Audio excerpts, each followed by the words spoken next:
This series is made possible by the generous donation of Stifel Financial and viewers like you. Thank you.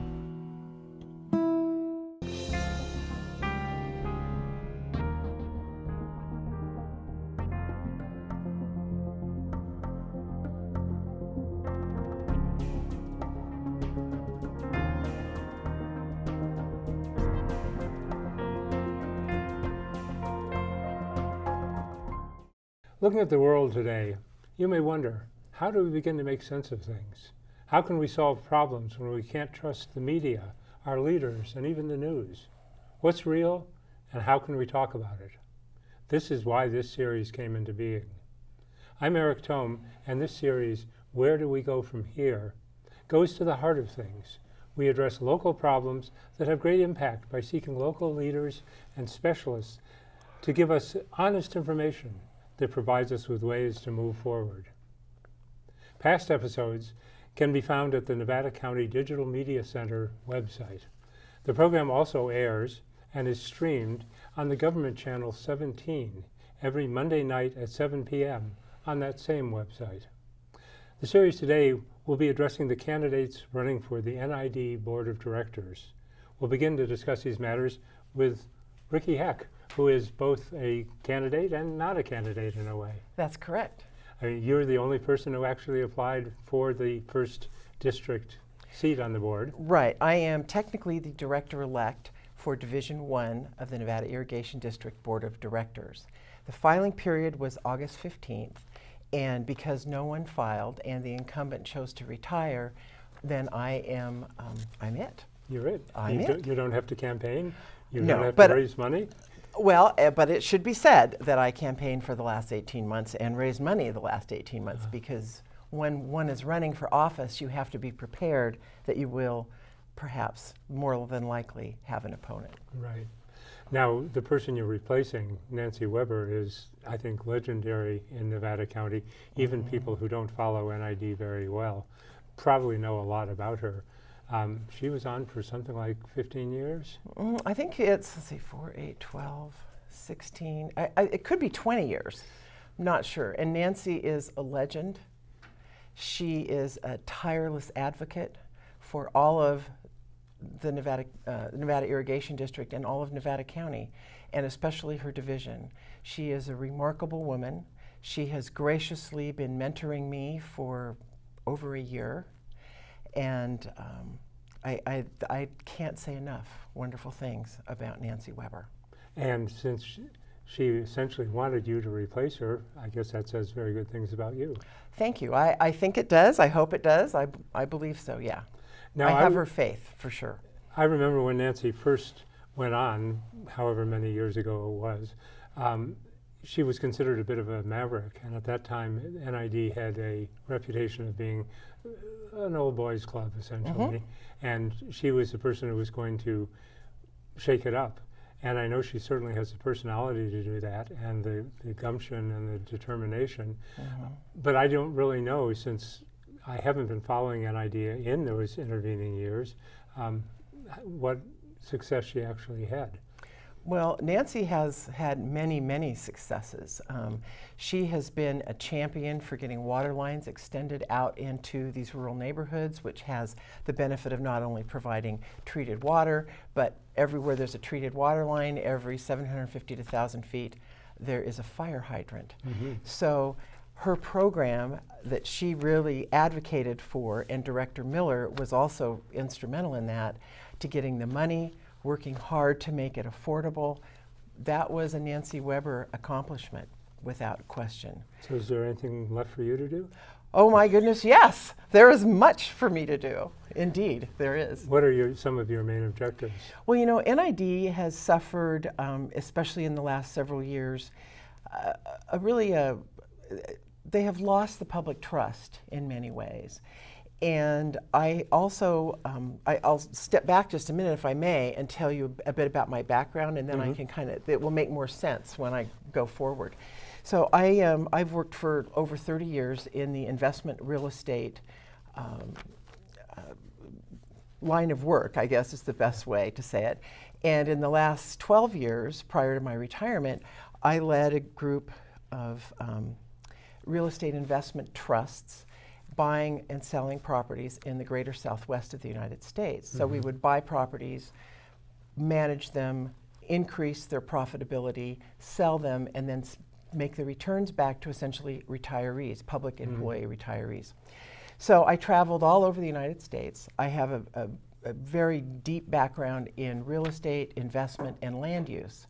So when I retired, I came back home. By the way, I've lived here most of 40 years, came back home and thought, what can I do? You know, I'm not just ready to do nothing. I really wanted to engage in this community. Because of the work and the travel demands on me, and by the way, raising 5 kids up here, I was not able to engage in the community in any way. So after my retirement, I thought, I really want to engage in a way that is meaningful to me and where my skills can be used to help my community in some way. And I wasn't certain about where that would be. So I would talk to some friends, and people said, why don't you check out NID? And I did. Well, what I discovered when I got to NID was, I think my skills will be a real asset. They don't have, and have not had for some time, and I don't know the full board history, any business person with a business background on that board. They've had farmers and teachers and doctors and lawyers and all sorts of folks, but they have not really had a business person. So it became clear to me that my background would be really, really helpful. And that is why I decided to run. I've been attending the NID meetings for over 18 months. I think I've only missed 3. And I have really been able to get a good grasp on what NID does, what else is needed, how it can be better, and how I can engage in it. And I'm excited to do that. So with that, can you go back to your question? Well, if you've got a it puts it in context, I think. Yeah, we will get back to that question in a minute, but I would just turn a little bit in another direction and say that with all that time you've spent, you probably understand NID much better than almost anybody outsider in the county, because one of the problems is that in spite of the efforts of people like Nancy, NID has remained, I don't want to quite say opaque, but I guess not very transparent. That's correct. And it was only last spring that they finally started having their public meetings televised. Or That's not, correct. I believe they're not even going out live yet, are they? They are now going out live. For a while They have live streaming, and of course then the video audio. And by the way, that was another thing that Nancy pushed very, very hard for. And God bless her, she carried the water there for that for getting that done in our community. Even last spring they were resisting. There was a lot of resistance. It just wasn't worth the money. Well, it wasn't. Well, I believe there were other reasons. Yes. Yes. So you'll be entering into a group of people who are not used to having the public looking directly over their shoulders. Are you going to be comfortable? I'll be totally comfortable. I'm currently a member of the Nevada County Planning Commission in addition to running for, or now being the director-elect. So I'm really quite used to engaging with the public on a commission or board level. I will be fine, and I embrace it because fundamentally I believe the folks in our community must know where their water comes from, why it's so important, and why they must engage in the policies that are being made about their water. Now it happens that this particular election is going to greatly change the majority. It could. 3 of the 5 seats are up for election. Yours is already settled, but District 2, which is a little farther east, the Chicago Park area, is up, and then the district that runs in Placer County. Right. And do you have any idea how the election may change things? Well, if the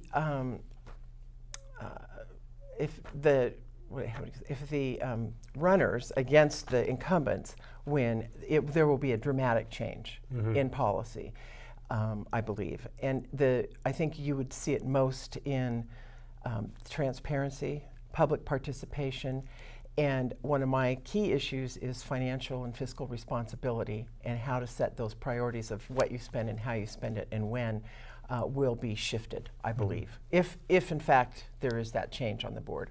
So, and if there isn't, you'll still fight in those directions. I will, because I believe that spending the taxpayers' money in a thoughtful, careful manner is the correct way to go about it. And I also believe I have the skills to build consensus.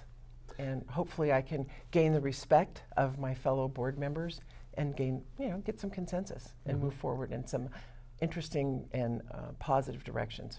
Now, there's so many directions we could go into, but I think I'll jump to the most controversial one. Okay. And that's partly because it relates to this whole question of transparency.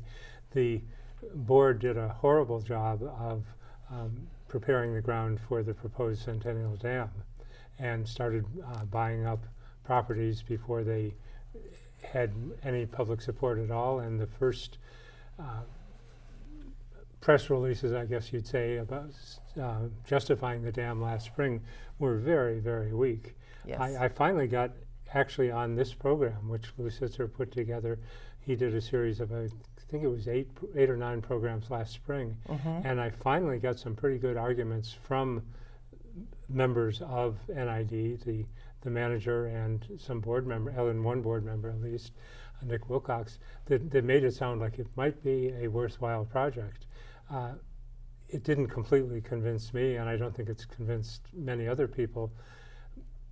But the big question was, why were they out there buying up property before they had any consensus, before they had an approval, before they even had a final budget, before they'd gone to Federal Energy Regulatory Commission or many of the other hoops they had to go through? We also were told last spring that two of the documents that were needed to proceed, the environmental impact report and the raw water master plan would be ready this fall, and now turns out they're at least 2 years away. Correct. So all of this makes it seem like a somewhat shady operation. Well, I don't know about it being shady or not shady. What I can tell you is I've been a real strong voice for them to stop buying property in the Bear River Canyon. And I've written several op-eds, letters to the newspaper. I have given public testimony at nearly every NID meeting when they are looking at buying those properties. I feel like, well, I won't say I feel. I know that it is an improper use of public funds. They have the way that they can justify it legally, okay.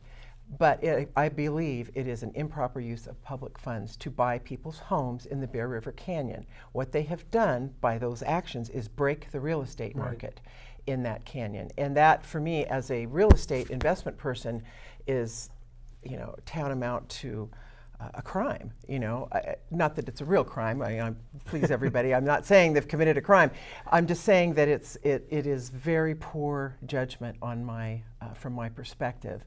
And I have had the opportunity to talk to a number of the homeowners whose homes they have purchased and whose lands they have purchased. They describe a very negative, very traumatic process. NID's general manager and one or more of the board members say, oh, we only buy things from people who come to us. I have had an opposite experience.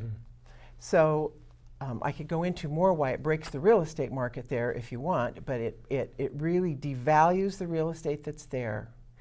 And so if you had a $600,000 home and you wanted to retire and downsize, there's only one buyer for your home. And it eliminates all the market influences and the market ability for your home if you want to sell it to the open market. There are no open market buyers. So that's not a good thing. And it also, from what I've heard, will destroy one of the best recreation areas around. Well, that's the dam. I'm only talking right now about the property buying and the use of public funds to do so, way ahead of the environmental work, the permits, anything. And if you take a step back and say, well, I'm 100% for the dam, I think it's okay. All right. If you look at it from just a strictly business, just straight up business thing, they are buying these properties at the height of the real estate market. Right. Everybody knows real estate goes up and down, and we are now beginning, all the experts agree, that we are headed into a correction. no one thinks it's going to be like 2008, but we are headed to a correction.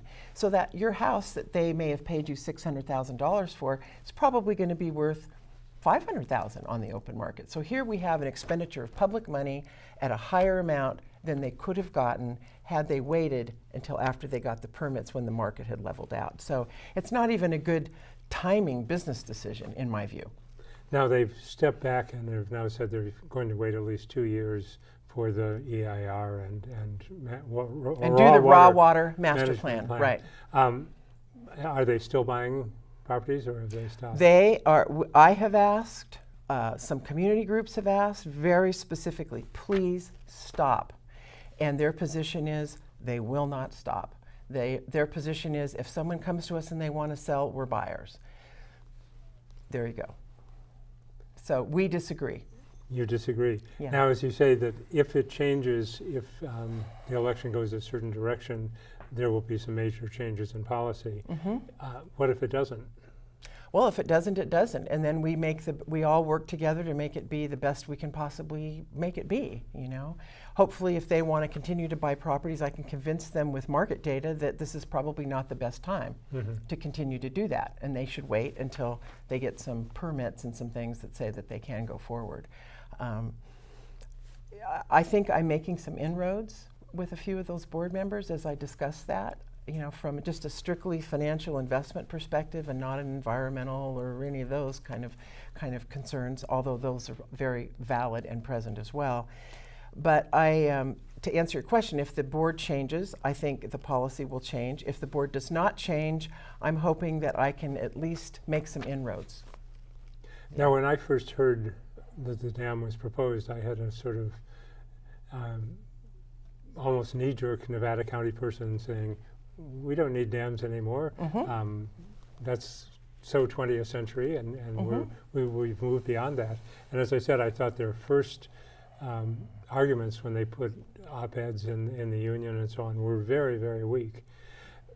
Last spring on these programs that the Lucits are put together, I did hear some better arguments from Rem Swearingen and from Nick Wilcox, basically using climate change as a justification, that because there will be more rain and less snow in the future, we can't count on the snowpack to be our water reservoir, so we have to have more artificial reservoirs. This struck me as the first good argument I had seen.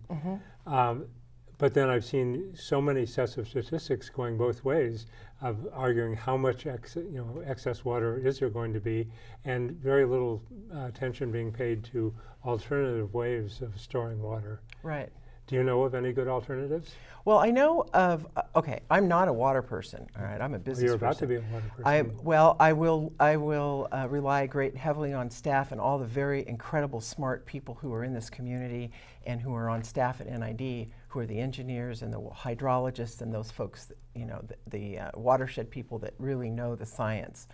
But to answer your question, I have heard about many alternatives to the dam. Now, let me just back up 1 second and say I am neither opposed nor am I for the dam. And I think that any candidate or anybody going on this board wouldn't be fully responsible to take a hard and fast position one way or the other, actually, because that dam may be appropriate. I don't know. I'm not a water person. What I know is that there's all kinds of evidence, science-backed evidence, that if we can keep our water higher, longer in the watershed, that too is a form of storage, that we need to keep connections between our groundwater and our surface water, because the surface water feeds the groundwater and so on. And there is a lot of storage potential in that.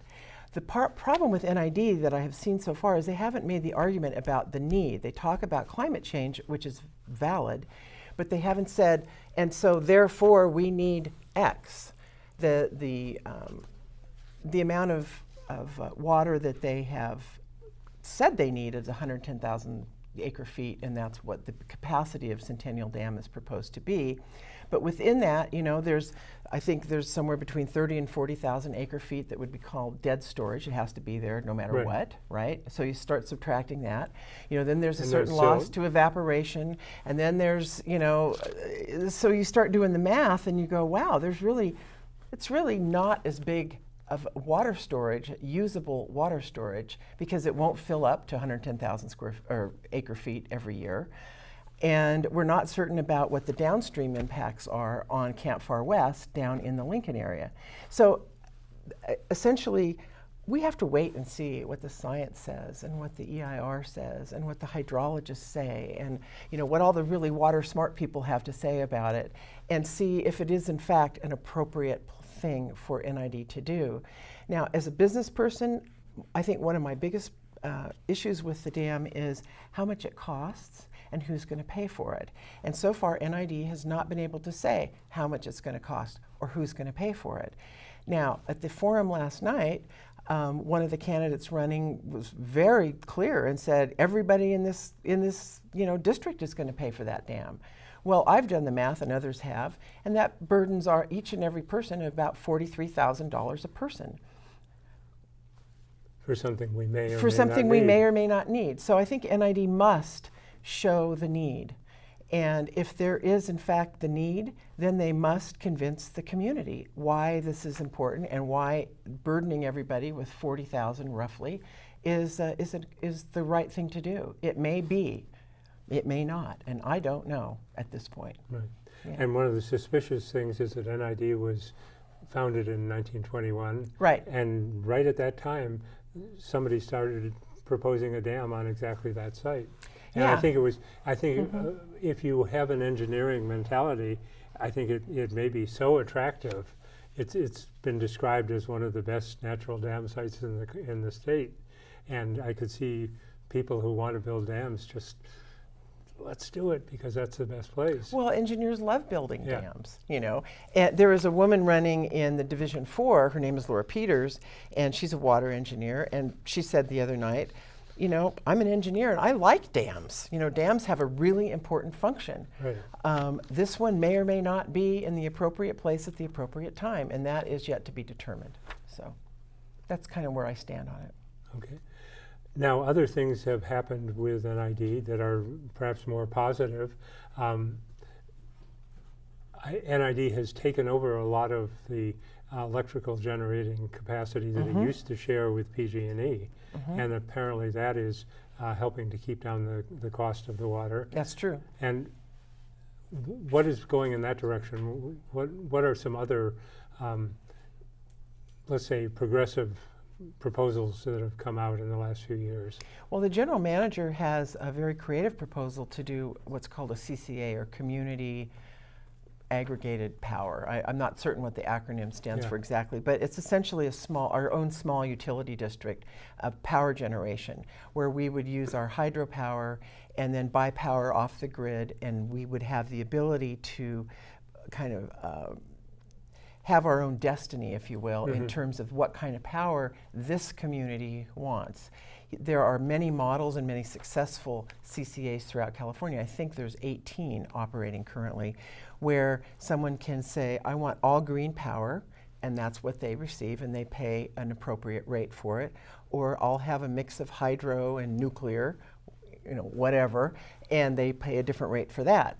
But the exciting thing is that NID owns its own hydroelectric facilities, and currently they're under contract to PG&E for some period of time. There's a few that aren't, but most of the power generated is still under contract. But I love that the general manager is looking forward and seeing some interesting alternatives to do, and some great, progressive-looking projects that we can all consider for the future. Now, I've always been a little confused about which of those projects in the high country actually were PG&E and which were NID and which were shared. The ones that NID took over recently, did NID originally build them, or was it a joint project? Or? Well, I don't know the history of each and every one yet. What I can tell you is NID is in the process, and it may even be completed as we are taping this, of purchasing the Drum Powerhouse and the Drum Spalding canal and powerhouse from PG&E. PG&E wants to get out of the power generating business, and so they are selling off those assets. So NID had this really good opportunity to purchase those from PG&E for a very competitive price, virtually next to nothing. Sadly, on the flip side of that is these are very old, aging facilities and will need an enormous amount of maintenance and repair in order to keep them up and running. But you know, we have the opportunity to buy them, and we are, and it's very exciting. Yeah, the Drum project was one of PG&E's landmark Yes, it was. projects from 100 years ago. Yes, it was. And I was about to ask you, why would PG&E want to give up things that were not only historically important, but also are very green sources of energy? I would have thought that right now PG&E would be jumping on creating energy in the most renewable way they can. But you just answered that a minute ago. You said they're trying to get out. They're trying to get out of the generation business, the power generation business, but they will still own and operate and charge for the transmission lines. And the legislature passed, I think, a couple of years ago, this CCA Act, this Community Consolidated Power Act. And what I hear is that most of the communities in California will be their own power provider. PG&E will continue the transmission line. So I can't answer why PG&E is getting out of the generation. I don't really know. My guess is it's just the cost of maintenance and repair. These are all aging facilities that require a lot. Now I know just a couple of years ago PG&E was actually fighting local municipal power districts, even though things like EBMUD and SMUD have proven to be, I think, this has always been my understanding, more efficient and better run than the profit-making utilities. That's been my understanding. Yeah, I know in the Enron days, it was the private companies that all got really badly hit, and the municipal districts all sailed through it quite well. Right, right. And you know, in my experience in buying and selling real estate in Texas, Texas has, I don't even know how many, I couldn't even count how many of these little municipal electric utilities.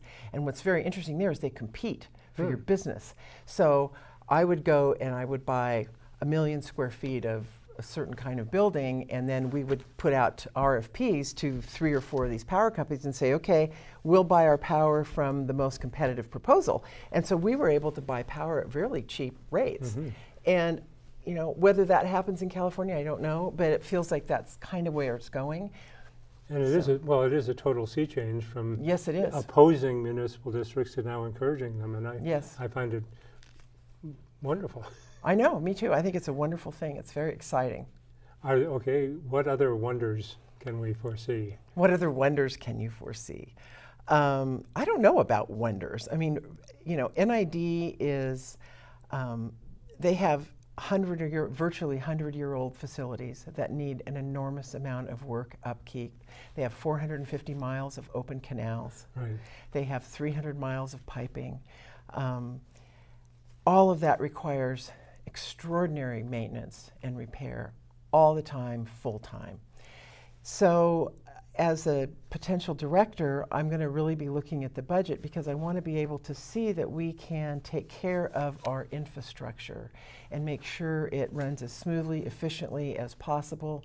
Then we want to be able to bring in, A, because it's the right thing to do, B, the state is going to make us, some kind of conservation, some innovative conservation measures to both the urban customers, which only account for 10% of NID's customers, and the agricultural customers, which accounts for the other 90%.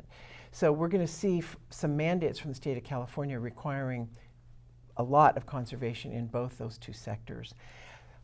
So is that exciting? Well, I don't know. You know, I think it's a challenge for NID because if people conserve, they're not buying water, then their income goes down, right? Right. So, you know, there's some adjustments that need to be made and some creativity that needs to be infused and some innovation around how we can meet these challenges that are coming up. And I'm an optimist. I think there's lots of room for innovation and good things to happen. I know that ever since I moved to Nevada County almost 50 years ago, I've loved walking along NID ditches. Me too. And I think they're one of the wonders, to use that word again, of living in Nevada County. But I know if I were on the PG&E board, I would want to cover them up because they lose so much in leakage and evaporation. Well, that's an interesting, there are arguments on both sides, and I think there may well be parts of those canals that do need to be encased. I think that the open canals provide much more than just a nice place for people to walk and walk their dogs. They also, through the seepage, are recharging the groundwater. They are recharging people's wells. They are providing habitat. And they actually function to some degree as a fire break. So there's a lot of reasons for leaving them open, and there's some good reasons for encasing them. And I think it's just, there's not one size fits all. I think, there are some very appropriate places where encasing those canals is a good thing to do. And I think there's some where it isn't a good thing to do. And again, it's not one size fits all. We just have to look at it. So you're starting out with a 4-year term? Yes, I am. And it looks like it will be very challenging. I think it will be challenging. Probably very exciting. Well, I think so. I don't know if you can tell by my manner, but I'm excited to do it. I'm excited to do it. I'm excited to get to work. I'm excited to dig in and learn more. I've learned a lot, but oh my goodness, there's so much more to learn. Even Nancy says after 20 years, she says there's still more that she needs to learn. So it is a complicated system. The laws that are changing at the state level and how the state is looking to come for our water and water for the Delta, there's lots of challenges ahead. And I happen to believe that we want to keep as much of our water here as we can. We are the source. We are the folks who get the beneficial use from it. And we can share, but we need to keep as much as our water here for us as we can. This has been Where Do We Go From Here? I'm Eric Thome. I've been talking with Ricki Heck, who is the unopposed candidate for the first division, I keep getting that wrong, in the Nevada Irrigation District Board of Directors. She'll be taking office in December. In December. Do you have any final thoughts? I think just that I would encourage those who are watching to think about where your water comes from, engage in the process. NID has a website that continues to be upgraded and improved. Come to the meetings, inform yourself, inform your neighbors, and take part. There's nothing more important than your water. So I hope and invite you to engage in the process. Thanks. Thank you, Ricki. Thank you. This has been Where Do We Go From Here? I'm Eric Thome. This program and other programs in this series can be found at the Nevada County Digital Media Center website. The program also airs and is streamed on the government channel 17 and on the YouTube NCTV channel. We'll be back.